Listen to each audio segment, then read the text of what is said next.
काशी में बीते दिनों बाबा श्री काशी विश्वनाथ मंदिर में स्पर्श दर्शन पर मंदिर प्रशासन के द्वारा शुल्क लगाए जाने की खबर तेजी से सोशल मीडिया पर वायरल हुई थी, जिसका खंडन वाराणसी के कमिश्नर कौशल राज शर्मा ने किया। तो वहीं अब इस मामले को लेकर मंदिर प्रशासन भी सख्त हो गया है। सोशल मीडिया पर अफवाह फैलाने वाले लोगों के खिलाफ मंदिर प्रशासन ने चौक थाने में मुकदमा दर्ज कराया है। मंदिर प्रशासन की तरफ से पीआरओ अरविंद शुक्ला ने चौक थाने में 8 लोगों का नामजद और एक अज्ञात के खिलाफ मुकदमा दर्ज करवाया है। वहीं मंदिर प्रशासन की ओर से शिकायत मिलने पर चौक थाना क्षेत्र की पुलिस टीम ने मामले में मुकदमा दर्ज कर जांच में जुट गई है। पुलिस के अनुसार चौक थाने में मंदिर प्रशासन की ओर से अजय शर्मा, आशीष धर, रतिया हेगड़े, विक्रम भवतेश शर्मा सहित 8 लोगों का नामजद और एक अन्य के खिलाफ शिकायत की गई थी। शिकायत में अजय शर्मा नामक व्यक्ति पर सोशल मीडिया पर 2 मार्च को डोनेशन की पर्ची पर स्पर्श दर्शन लिखवाकर स्पर्श दर्शन के नाम पर पैसे लिए जाने का अफवाह फैलाया गया था। इस तरह का कोई भी कार्य न तो ट्रस्ट की ओर से न ही मंदिर प्रशासन की ओर से किया जा रहा है। इस आधार पर एक अभियोग पंजीकृत किया गया है।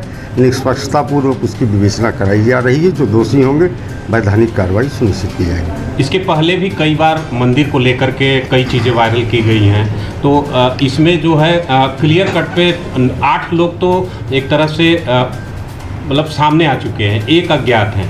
तो कितनी बड़ी कार्रवाई होगी और उनके खिलाफ जो अक्सर मुहिम चलाते रहते हैं वहाँ पे?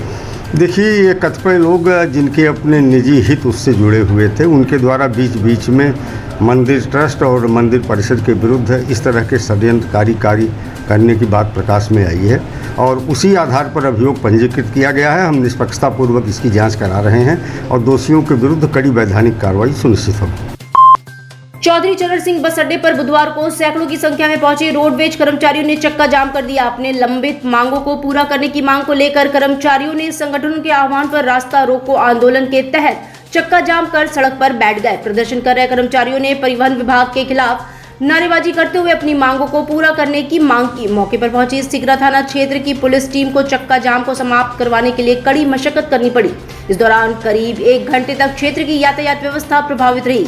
चक्का जाम में शामिल हुए समिति के उप सचिव जनार्दन त्रिपाठी ने कहा कि रोडवेज कर्मचारी रिटायरमेंट के बाद 1000 से 5000 रुपए तक पेंशन पाते हैं। इतने कम पैसे में रिटायरमेंट के बाद जीवन यापन करना बेहद ही मुश्किल हुआ है। चक्का जाम लोग इसलिए कर रहे हैं कि हमारा EPS 95 EPS मतलब एम्प्लॉयमेंट प्रोविडेंट फंड जो हमारा पेंशन स्कीम है EPS 95, हमारे यहाँ जो रिटायर हो रहे हैं 1000 से मैक्सिमम 5000 के बीच में पेंशन पाते हैं। तो इसमें हमारे कर्मचारी भाई का और उनके पत्नी का कैसे चलेगा, ये हमारी डिमांड है।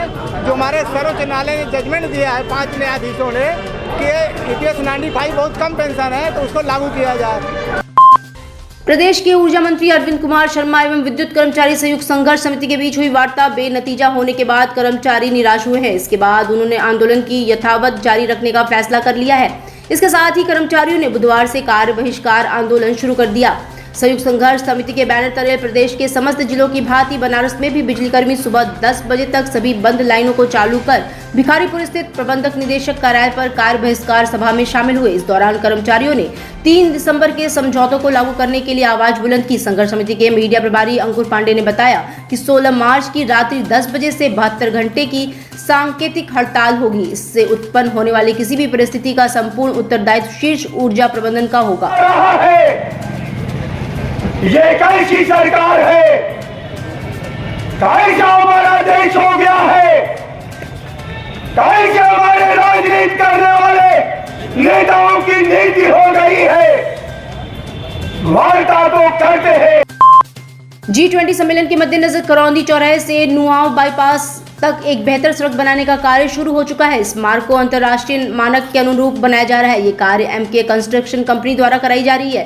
कंपनी के महेश कुमार साहू ने उनकी कंपनी के विश्व सुंदरी पुल के निर्माण में भी कार्य किया है। करौंदी नुआव मार्ग निर्माण में भी पुल वाली तकनीक का इस्तेमाल किया जा रहा है। ये एक बेहतर सड़क होगी। प्रधानमंत्री नरेंद्र मोदी का संसदीय क्षेत्र होने के कारण विशेष ध्यान दिया जा रहा है, इसलिए यह सड़क टिकाऊ होगी और इसकी लाइफ 20 साल के ऊपर होगी। इसे अंतर्राष्ट्रीय मानक के अनुरूप बनाया जा रहा है। उन्होंने बताया कि CC रोड के ऊपर जाली बिछाया जाएगा।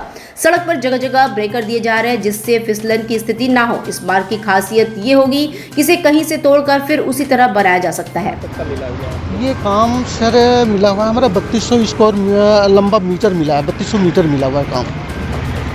कहाँ तक का है ये तो हमें नहीं पता, हम तो दिल्ली से आए हैं, अब वो हमें नहीं पता। ये बाईपास से पहले है, कोई 500 मीटर पहले इधर से है।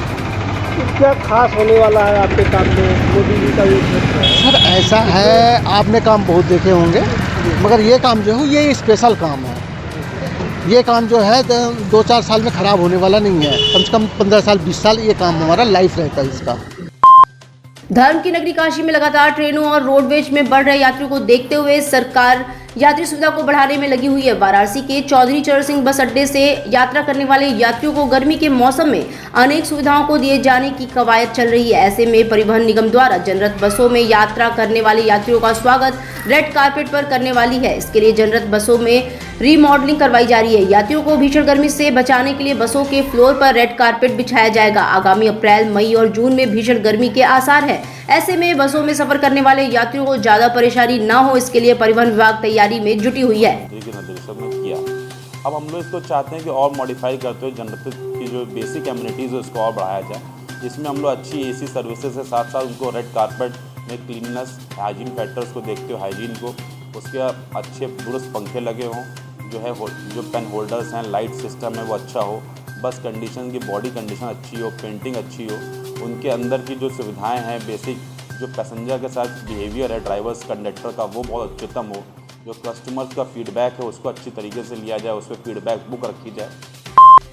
धर्म की नगरी काशी में दशाश्वमेध घाट स्थित माता शीतला के मंदिर में बुधवार को शीतलाष्टमी का पर्व बेहद ही धूमधाम से मनाया जा रहा है। मान्यता के अनुसार होली के त्योहार के 8वें दिन महिलाएं शीतलाष्टमी का व्रत रखती हैं। माता शीतला के मंदिर में इस दिन पूजन करने से सभी रोग दोष से छुटकारा मिलने के साथ लंबी आयु का वरदान मिलता है। इस दिन घरों और मंदिरों में माता शीतला का पूजन कर बसौड़ा का भोग लगाया जाता है। दशाश्वमेध घाट पर स्थित माता शीतला के मंदिर के उपमहंत अविनाश पांडे ने बताया कि हर वर्ष की भांति इस वर्ष भी माता शीतलाष्टमी के दिन भक्तों का जन सैलाब मंदिर में उमड़ा है। तड़के सुबह से श्रद्धालु माता के दर्शन के लिए पहुंच रहे हैं। सामाजिक समरसता को कायम रखने के लिए उत्तर प्रदेश में जहां नवरात्र में सभी मंदिरों में रामायण पाठ व दुर्गा सप्तशती के पाठ करवाने का योगी सरकार ने निर्देश दिए हैं, वहीं वाराणसी के संपूर्णानंद संस्कृत विश्वविद्यालय में रामायण शोध पीठ के लिए भी हरी झंडी दे दी गई है। रामायण शोध पीठ में देश भर के विभिन्न भाषाओं में लिखे गए रामचरितमानस के चौपाइयों पर शोध करवाया जाएगा। इसके साथ ही रामायण शोध पीठ से रामचरितमानस के चौपाइयों का भी विश्लेषण करवाया जाएगा, जिससे रामचरितमानस की चौपाइयों पर फैली भ्रांतियां समाज से दूर हो सकेगा। संपूर्णानंद संस्कृत यूनिवर्सिटी में बनने वाले रामायण शोध पीठ में शोधार्थी रामायण काल के वातावरण और उस समय समाज की कैसी व्यवस्था थी, इस पर भी शोध करेंगे। वहाँ पर भी रामायण शोध पीठ की स्थापना विस्तृत रूप से हो रही है। उसी के परिप्रेक्ष्य में माननीय पर्यटन एवं संस्कृति मंत्री से चर्चा हुई है, जिसके तहत संपूर्णानंद संस्कृत विश्वविद्यालय G20 की तैयारी के संबंध में एक अति आवश्यक बैठक जिला राइफल क्लब में अपर जिला मजिस्ट्रेट गुलाब चंद की अध्यक्षता में हुई, जिसमें नागरिक सुरक्षा समेत विभिन्न स्वयंसेवी संगठन के वरिष्ठ पदाधिकारी उपस्थित रहे। बैठक के माध्यम से आगामी माह में होने वाली G20 की बैठक के संबंध में समस्त व्यापारियों एवं स्थानीय जन को G20 के कार्यक्रम से प्रत्यक्ष रूप से जुड़ने की अपेक्षा की गई, जिसमें उनके प्रतिष्ठानों पर G20 की व्यापक प्रचार प्रसार एवं जन सहभागिता के लिए कार्य किए जाने की अपेक्षा की गई। प्रतिष्ठानों की साफ सफाई, झालर साज सज्जा, LED युक्त बोर्ड लगाए जाने और विभिन्न संगठनों द्वारा अपने माध्यम से कवि सम्मेलन तथा बैठकों के माध्यम से G20 का व्यापक प्रचार प्रसार कराने के निर्देश दिए गए हैं। दिल्ली NCR की तर्ज पर वाराणसी और इसके आसपास के जिलों को विकसित करने के लिए इंटीग्रेटेड रीजनल डेवलपमेंट प्लान को लेकर वाराणसी में योगी सरकार की बड़ी बैठक होने जा रही है। जानकारी के अनुसार 17 मार्च को वाराणसी में मुख्यमंत्री योगी आदित्यनाथ के नेतृत्व में प्रदेश सरकार के तमाम विभागों के मंत्रीगण, विभागों के अपर मुख्य सचिवगण और प्रमुख सचिवगण बैठक में मौजूद रहेंगे। दरअसल बुधवार को ही वाराणसी के विकास को लेकर मुख्यमंत्री योगी आदित्यनाथ ने लखनऊ स्थित लोक भवन में विभिन्न विभागों के मंत्रियों और अधिकारियों के साथ बैठक ली है। इसी बैठक की अगली कड़ी वाराणसी में आयोजित होगी, जिसमें वाराणसी और आसपास के जनपदों को लेकर इंटीग्रेटेड रीजनल डेवलपमेंट प्लान पर आधारित प्रेजेंटेशन भी प्रस्तुत किए जाएंगे। प्रधानमंत्री नरेंद्र मोदी की भी मंशा के अनुरूप योगी सरकार अब पूर्वांचल के कई जिलों को एक क्लस्टर में समायोजित करते हुए विकास के लिए क्लस्टरवार प्लान तैयार करेगी। यूपी का सबसे बड़ा क्रिकेट स्टेडियम वाराणसी में बनने वाला है। ऐसे में बुधवार को BCCI सचिव जय शाह के साथ उपाध्यक्ष राजीव शुक्ला राजा तालाब स्थित डीह गंजारी पहुंचे। राजा तालाब के डीह गंजारी गांव में स्टेडियम के लिए चिन्हित किए गए 30 एकड़ की जमीन का कमिश्नर कौशल शर्मा के मौजूदगी में सभी ने निरीक्षण किया। बीसीसीआई के सचिव और उपाध्यक्ष के द्वारा चिन्हित किए गए जमीन का निरीक्षण करने के बाद कयास लगाया जा रहा है कि प्रधानमंत्री नरेंद्र मोदी नवरात्र में 24 मार्च को स्टेडियम का शिलान्यास कर सकते हैं। बता दें कि वाराणसी में बनने वाला क्रिकेट स्टेडियम प्रदेश का सबसे बड़ा और हाईटेक क्रिकेट स्टेडियम होगा। स्टेडियम बनाए जाने का प्रस्ताव वर्ष 2022 में पास हुआ था, जिस पर बीसीसीआई ने मुहर लगाई थी, जिसके बाद जमीन को चिन्हित कर वहां अधिग्रहण का आदेश दिया जा चुका है। किसानों से लिए जा रहे जमीन के लिए सरकार ने 120 करोड़ रुपए मुआवजा के लिए आवंटित किया है। डिजिटल इंडिया का digital new platform live VNS पिछले 7 वर्षों से बनारस की सेवा में। पाइए बनारस के कोने कोने की खबर निष्पक्षता के साथ। लाइव वीएनएस से बनारस की ताज़ा तरीन खबरों के लिए प्ले स्टोर से डाउनलोड कीजिए लाइव वीएनएस ऐप या फॉलो कीजिए लाइव वीएनएस को सोशल मीडिया पर।